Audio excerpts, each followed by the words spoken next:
Minha irmã disse ao meu filho de 10 anos, na frente de todo mundo: querido, o peru de ação de graças é para a família. Alguns deram risadinhas. Eu me levantei calmamente, peguei a mão do meu filho. Vamos, campeão!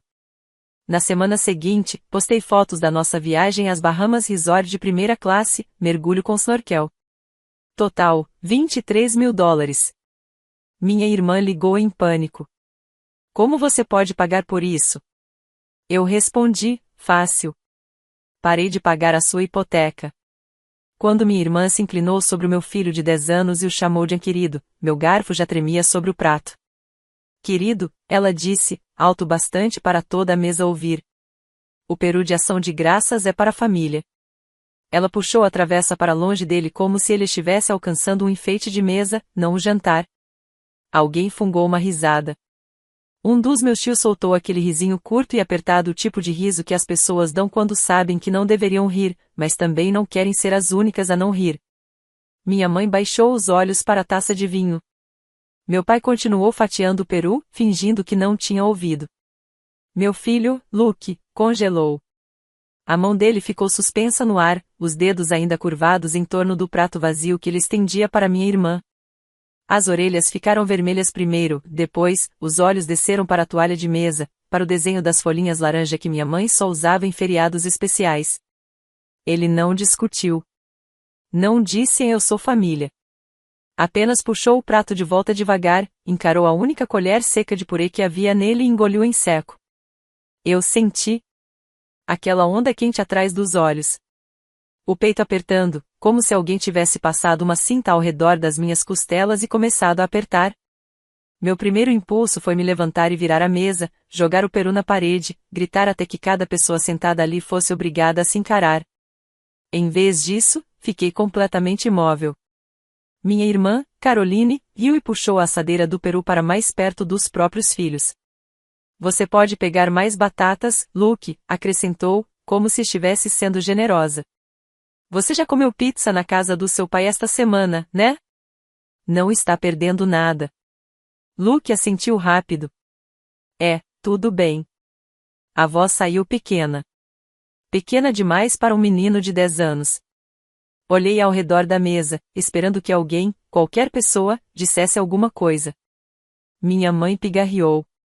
Caroline, só a Caroline a cortou com um sorriso aberto e quebradiço. Relaxa, mãe. É só uma brincadeira.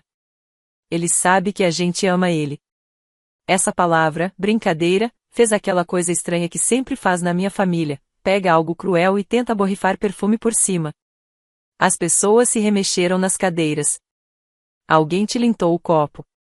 A conversa voltou a andar aos trancos, como se nada tivesse acontecido. Mas tinha acontecido.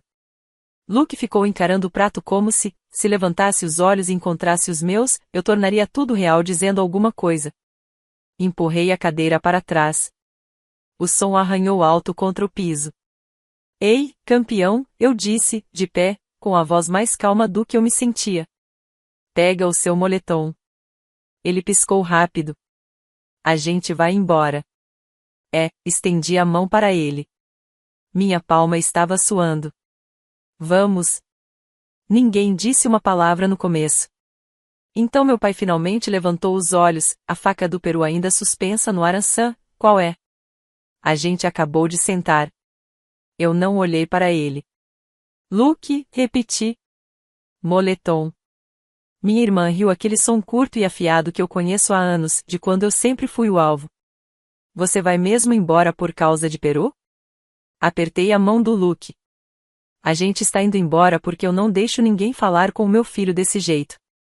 A cadeira do Luke arranhou o chão quando ele se levantou. Ele não olhou para ninguém. Manteve os olhos fixos nas nossas mãos entrelaçadas, como se aquilo fosse a única coisa sólida na sala. Eu o conduzi para fora, passando pelo buffet, pelas fotos de família emolduradas na parede, onde ele só aparecia em uma, cortado pela metade, na beirada. O cheiro de peru assado e de velas de canela nos seguiu pelo corredor. Ninguém tentou nos parar. Abri a porta da frente, o ar frio de novembro batendo no meu rosto como um tapa que eu realmente precisava, e pisei na varanda com meu filho. Atrás de nós, as risadas começaram de novo. Meu nome é Samuel, tenho 37 anos, moro em Dallas, Texas. Sou um profissional de marketing de performance and target, se você quiser o título estranho que uso no LinkedIn. Eu crio anúncios no Meta e no Google, otimizo funis, fico encarando painéis até os números começarem a aparecer pessoas. Também sou pai solo. O Luke tem 10 anos. Ele gosta de documentários sobre o espaço, Minecraft e de mergulhar nuggets de frango no mel em vez de molho, porque isso faz ele se sentir chique. Na maioria das semanas, somos só nós dois numa casa geminada de 2 quartos, com escadas que rangem e estacionamento horrível, mas com uma luz ótima no quarto dele para fazer lição e montar Lego. A mãe dele, minha ex, se mudou para Denver há 2 anos. Eles passam fins de semana prolongados e os verões juntos. Não é perfeito, mas é tranquilo e tranquilidade é algo que aprendi a não tomar como garantido. Minha família, por outro lado, não é tranquila. Caroline é minha irmã mais velha, 3 anos a mais, casada, 3 filhos, mora no mesmo subúrbio que nossos pais. Ela largou o emprego quando o mais velho nasceu e nunca voltou. O marido dela, Todd, trabalha na construção quando tem serviço, o que, aparentemente, acontece cada vez menos, se você perguntar a eles. Eu ganho bem. Fiz 6 dígitos no ano passado, graças a um cliente de e-commerce que explodiu no TikTok e a alguns contratos fixos que mantenho desde antes da pandemia. Não sou rico de verdade, mas estou confortável. Contribuo no máximo para o meu 401k, tenho uma conta de investimentos e, sim, às vezes me dou ao luxo de voar de primeira classe quando estou com o Luke, porque as pernas dele finalmente cresceram o suficiente para que a econômica fique apertada para ele. Na minha família, isso me transformou no resolvedor padrão de problemas. Começou pequeno, algumas centenas aqui e ali quando Caroline e Todd atrasaram a creche, cobrindo um conserto inesperado do carro dos meus pais quando a caminhonete do meu pai quebrou bem antes do inverno, comprando colchões novos para os quartos de hóspedes porque minha mãe reclamava que as costas doíam quando os netos dormiam lá. Aí veio a história da hipoteca, 3 anos atrás. Todd se machucou no trabalho. Nada que ameaçasse a vida, mas o suficiente para deixá-lo fora do serviço por alguns meses. Eles já estavam atrasados com a hipoteca. Caroline me ligou chorando no estacionamento do banco deles, dizendo que iam perder a casa, que as crianças ficariam traumatizadas para a vida toda. Eu comecei a fazer contas na cabeça, como faria para um cliente, dinheiro entrando, despesas saindo, projetando o pior cenário possível. Eu podia ajudar. Ficaria apertado por um tempo, mas eu daria um jeito. Configurei o pagamento automático direto da minha conta. Eu disse a ela, eu cubro a hipoteca de vocês até o Todd se reerguer. Era para ser por 3 meses. Virou 36. Todo dia 1º do mês, $1.480 saíam da minha conta corrente e iam direto para a hipoteca da Caroline e do Todd no Wells Fargo. Depois do 1º ano, eu mal olhava. Aquilo virou só mais uma linha fixa, como aluguel e contas de luz. Meus pais sabiam. Eles tratavam isso como prova de que eu finalmente estava assumindo o papel de homem da família. Em troca, eles me davam acesso não respeito, não gentileza com o meu filho. Só acesso.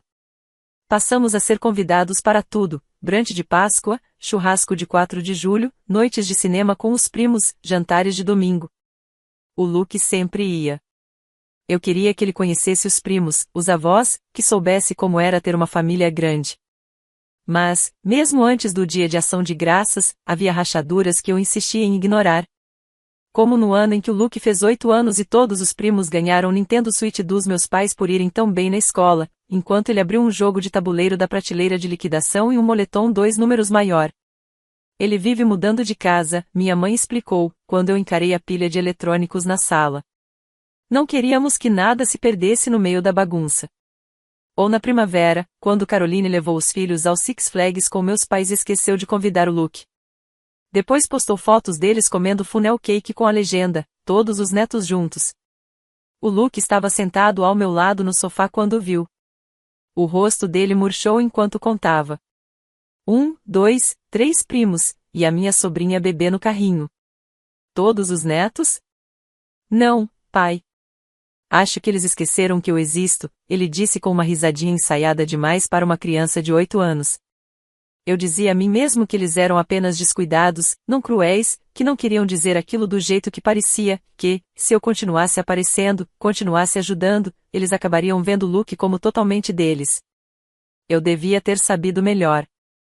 Voltamos para casa depois do dia de ação de graças em quase completo silêncio. O Luke foi no banco de trás, o cinto de segurança cortando o moletom na diagonal, as mãos enfiadas no bolso da frente. Eram 7h30 da noite, já escuro, aquele tipo de escuridão em que os postes formam halos no asfalto molhado. Ele observava os carros passando, como se estivesse contando alguma coisa que só ele conseguia ver. Eu revivi a cena de novo e de novo. A mão da Caroline afastando a travessa do peru com naturalidade. O jeito como meu pai não levantou os olhos. Como a boca da minha mãe se contraiu, mas não se abriu.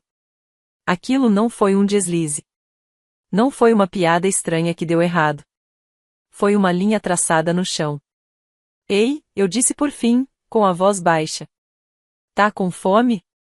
Tô bem, ele mentiu. Tinha comido metade de um pãozinho e uma colher de purê. Ele tinha 10 anos. Devia estar empanturrado e sonolento, não vazio e quieto. A gente pega alguma coisa no caminho, eu disse. O que você quer? Ele deu de ombros.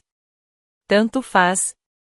Entrei no drive-thru do primeiro lugar que apareceu e pedi um combo enorme de tiras de frango com batatas extras. E, sim, com mel.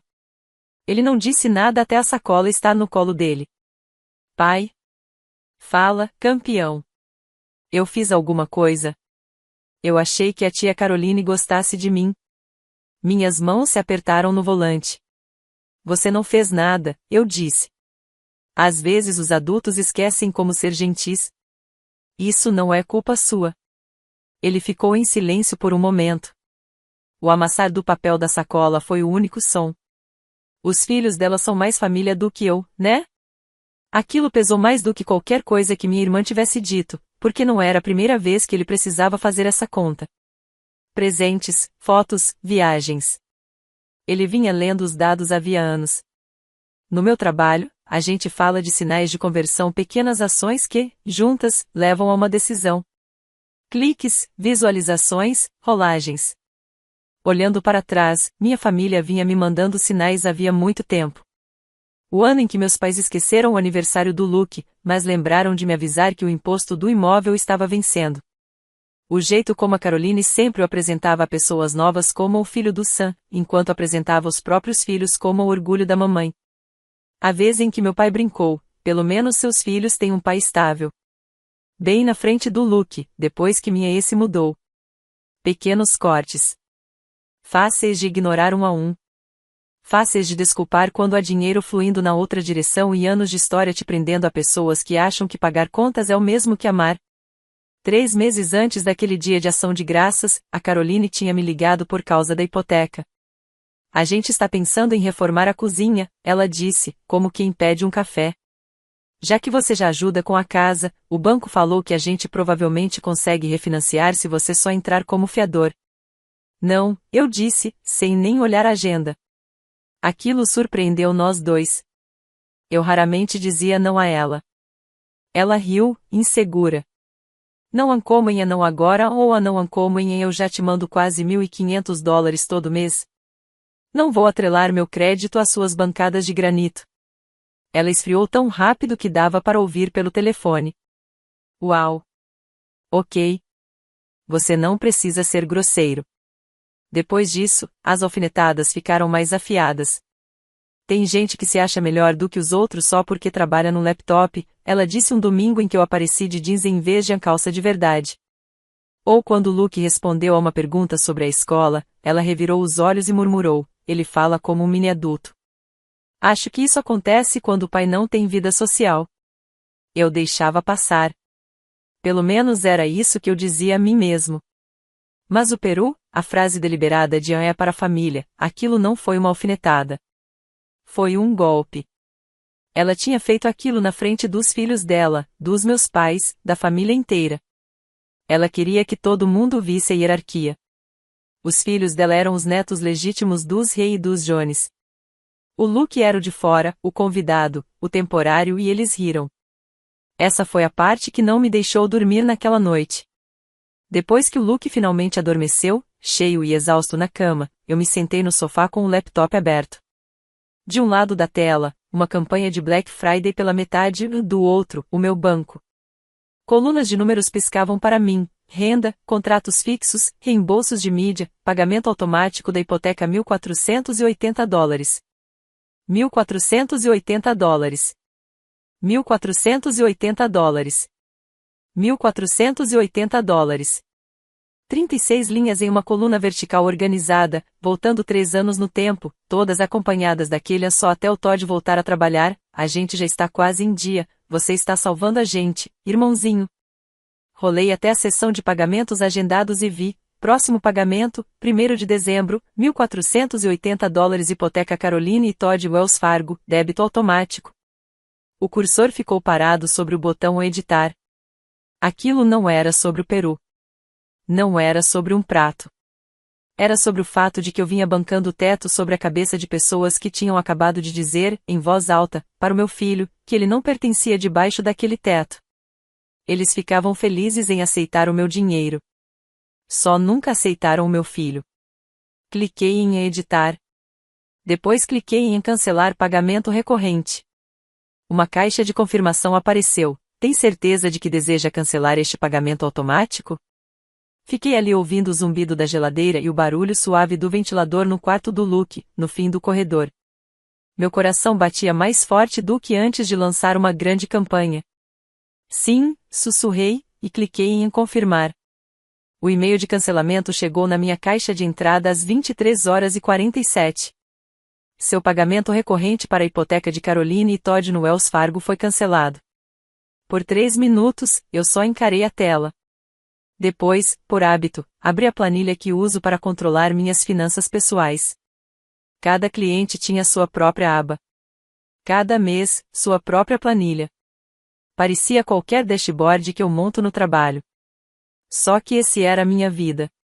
Linha por linha, apaguei a hipoteca Caroline $1.480 dos próximos 12 meses e observei o saldo projetado se ajustar.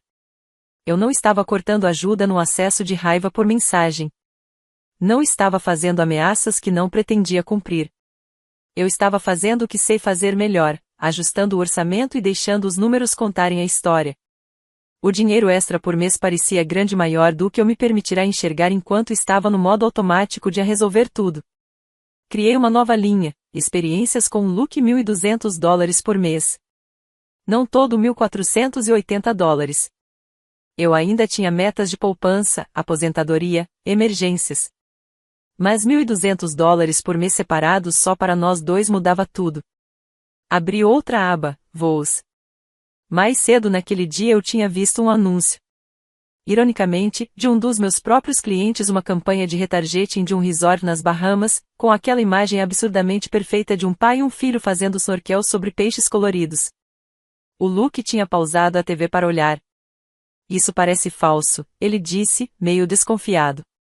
A água é azul demais. É real, eu falei. Alguns lugares são mesmo assim. Pesquisei pacotes para dezembro. Os preços saltavam conforme eu mudava as datas. Filtrei por voos diretos, depois por andar para fazer isso sem explodir minha aposentadoria? E lá estava, uma viagem de 7 dias, saindo na sexta seguinte. 2 passagens de primeira classe, Dallas-Nassau, sem escalas, $8.900. Suíte no resort all inclusive com parque aquático e clube infantil, $9.600. Traslados do aeroporto, passeio de snorkel, aquela coisa dos golfinhos que o Luke já tinha pedido uma vez, cerca de $2.500 no total. Comida fora do resort, gorjetas, lembrancinhas aleatórias. Separei mais $2.000. Total aproximado, $23.000. $23.000. Ou, dito de outro jeito, cerca de 15 meses da hipoteca de outra pessoa. Meu polegar pairou sobre o trackpad. Eu mal sinto quando autorizo $50.000 por mês em verba de anúncios para clientes.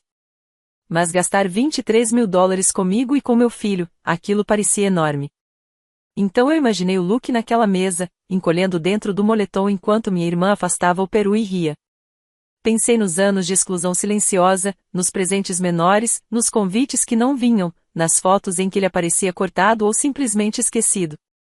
E pensei, se eu consigo jogar dinheiro em gente que nem sequer alimenta meu filho, eu posso muito bem gastar dinheiro numa semana em que ele seja o centro do universo.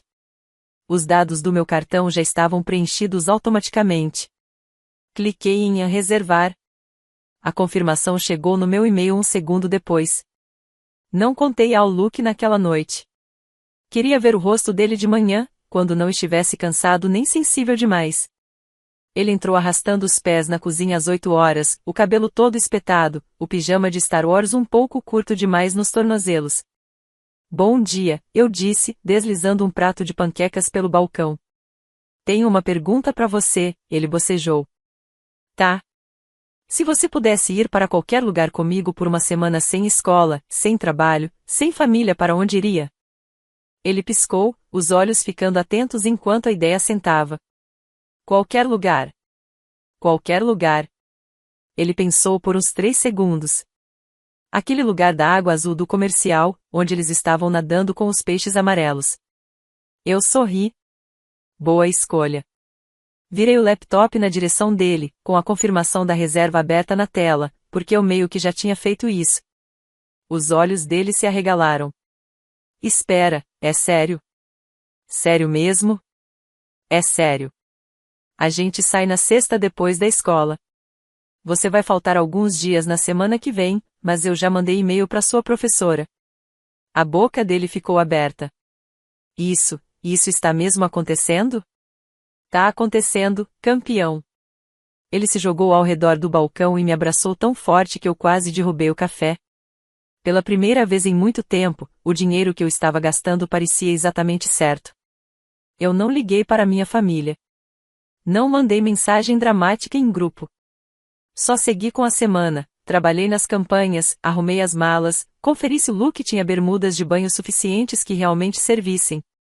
A única coisa que fiz além de reservar a viagem e cancelar o pagamento da hipoteca foi mover as notificações de contato dos meus pais para uma pasta separada chamada ruído, para não ver as mensagens pipocarem por acidente. Viajamos na sexta à tarde.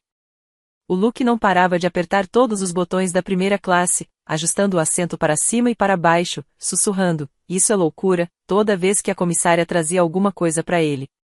Quando o avião decolou, ele apertou meu braço e depois riu quando sentiu frio na barriga. O melhor dia da minha vida, ele disse, com o rosto colado na janela, em algum ponto sobre o Golfo do México. Na ilha, tudo parecia alto e brilhante do melhor jeito. O ar era pesado, salgado. O resort cheirava a protetor solar e waffles. O Luke passou horas descendo toboáguas, voltando com o cabelo grudado na cabeça e um sorriso tão grande que me fazia esquecer que algo ruim já tinha acontecido à mesa de jantar. Fizemos snorkel exatamente como no anúncio. A água era mesmo daquele azul. Peixinhos amarelos nadavam ao nosso redor, tranquilos. O Luke emergiu, levantou a máscara e gritou, pai, isso é insano. Numa tarde, ficamos deitados em redes entre 2 palmeiras, ouvindo os gritos de outras crianças ao longe. O Luke ficou quieto por um tempo, balançando devagar. Pai? Oi? É errado eu não sentir falta deles? Eu sabia de quem ele estava falando, os primos, meus pais, a Caroline, o pacote todo. Não, eu disse, olhando para as folhas acima de nós. Não é errado. Só significa que você está se divertindo onde realmente é querido. Ele assentiu devagar, como quem guarda aquilo para depois. Voltamos para casa no sábado seguinte, queimados de sol e cansados daquele jeito limpo e satisfeito. No domingo, postei as fotos nem por vingança no começo, só por orgulho. Uma do Luke com o equipamento de snorkel, fazendo sinal de positivo. Outra do nosso quarto bagunçado, com bandejas do serviço de quarto e toalhas molhadas. A asa do avião vista dos nossos assentos de primeira classe, com a mão do Luke no enquadramento apertando o botão de reclinar. Legenda: gratidão teve um significado diferente este ano. A ligação veio 12 minutos depois. Caroline. Deixei tocar uma vez, 2, depois atendi. Que diabos é isso, Sam? Ela disparou. Não. Nada de oi. Nada de como foi a viagem. Como você pode pagar por isso? Primeira classe. Uma semana inteira nas Bahamas. O quê? Ganhou na loteria? Encostei no balcão da cozinha, ainda descalço, um restinho de areia sob os calcanhares. Oi, Caroline, eu disse, bom ouvir sua voz. Estou falando sério, ela disse. O Todd acabou de ver sua postagem e está surtando. Você está escondendo o dinheiro da gente? De onde isso saiu? A gente mal conseguiu pagar a hipoteca este mês. Lá estava. A expectativa embutida em cada palavra, o seu dinheiro é nosso assunto. Não é complicado, eu disse. Eu parei de pagar a sua hipoteca. Silêncio. Um silêncio de verdade. Eu ouvi a TV baixa ao fundo do lado dela e o clique da minha própria geladeira ligando, mas nada dela. Você o quê? Cancelei o débito automático, eu disse. Semana passada. Esse dinheiro agora vai para o meu filho. Sabe, aquele a quem você se recusou a servir peru. A respiração dela saiu curta e dura. Você não pode simplesmente parar, Sam.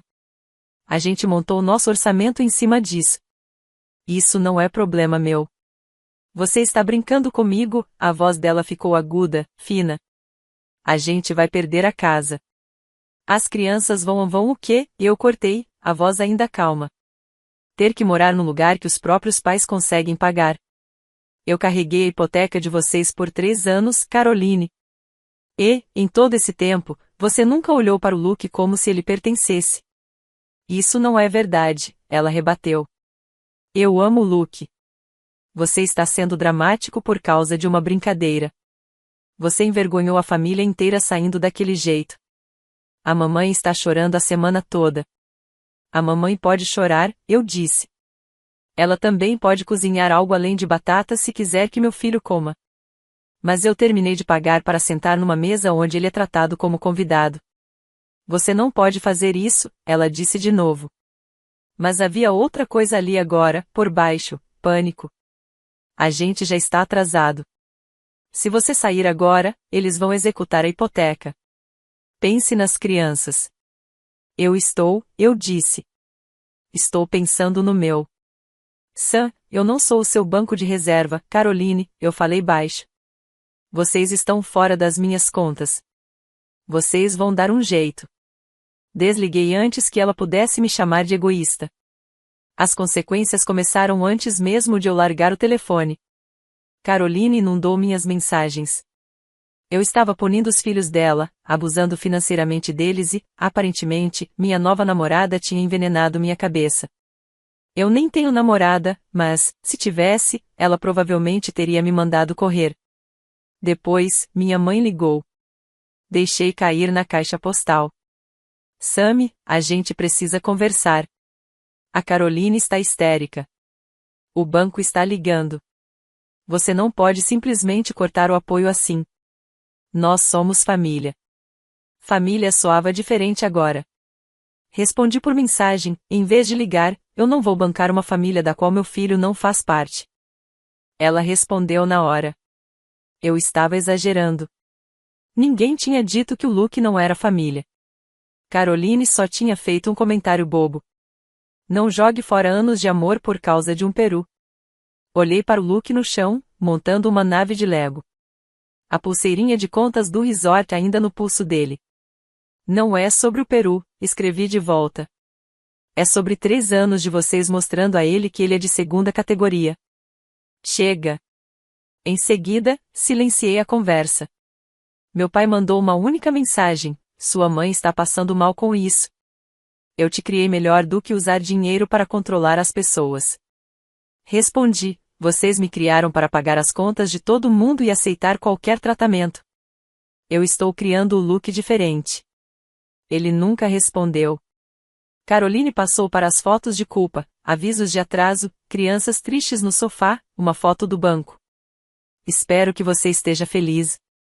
Quando ela escreveu, se a gente perder a casa, a culpa é sua, eu finalmente respondi, se vocês perderem a casa, é porque moraram numa que não podiam pagar e trataram quem bancava como um caixa eletrônico. Depois, bloqueei. Uma semana depois, minha prima Gena me escreveu.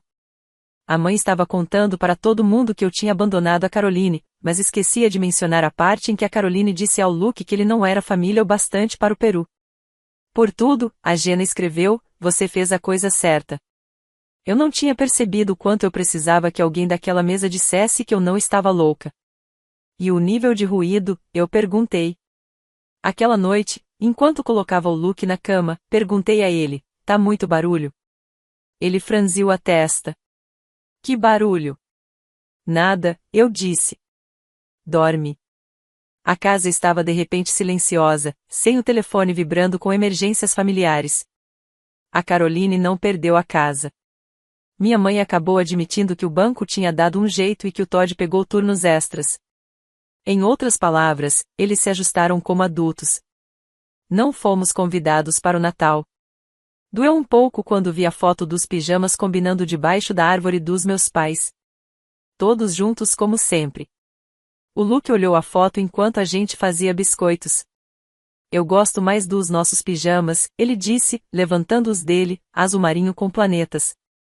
Eu também, eu percebi. E falei sério. No Thanksgiving seguinte, eu reservei uma cabana pequena à beira de um lago 2/4, uma lareira e um pier meio bambo. Mandei mensagem para Jenna chamando ela e a turma. Arrumamos a mesa com pratos todos diferentes. Acrescentei 2 cadeiras vazias na ponta. Essas são para quem? O Luke perguntou. Para pessoas que escolheram não estar aqui, eu disse. Elas podem ficar como cadeiras vazias. Ele assentiu e voltou a alinhar as fatias de cranberry em lata. Quando o peru ficou pronto, cortei o primeiro pedaço grande e coloquei no prato dele. Isso é para o coração da família. Ele riu. Frase estranha, pai. Você que me influenciou na escrita. Vou deixar passar. Mais tarde, empanturrado de torta, ele me entregou um papel dobrado, um desenho da mesa, eu, ele, os gêmeos da Jenna e 2 cadeiras vazias com pontos de interrogação. Em cima, ele tinha escrito, ação de graças é eu e o pai e pessoas que agem como família. Minha garganta ardeu. Eu adorei, eu disse. Esse vai para nossa parede. Naquela noite, colei o desenho na geladeira, ao lado da nossa foto fazendo snorkel nas Bahamas. A mensagem genérica da minha mãe é feliz ação de graças, amo você vibrou no celular. Nenhuma menção ao Luke. Nenhuma menção ao ano passado. Deixei pra lá. Durante anos, eu achei que pagar pela estabilidade dos outros era o preço de pertencer. Que, se eu cobrisse hipotecas e viagens, eles abririam espaço para o meu filho. Descobri que isso não se compra. O que se compra é tempo com o seu filho, viagens, cabanas pequenas, pijamas bobos, momentos em que ele nunca precisa se perguntar se é família o bastante para merecer comida. A risada do Luke ecoava pelo corredor enquanto ele tentava ficar acordado com os gêmeos. Dobrei uma das cadeiras extras e encostei na parede. A mesa, finalmente, parecia honesta.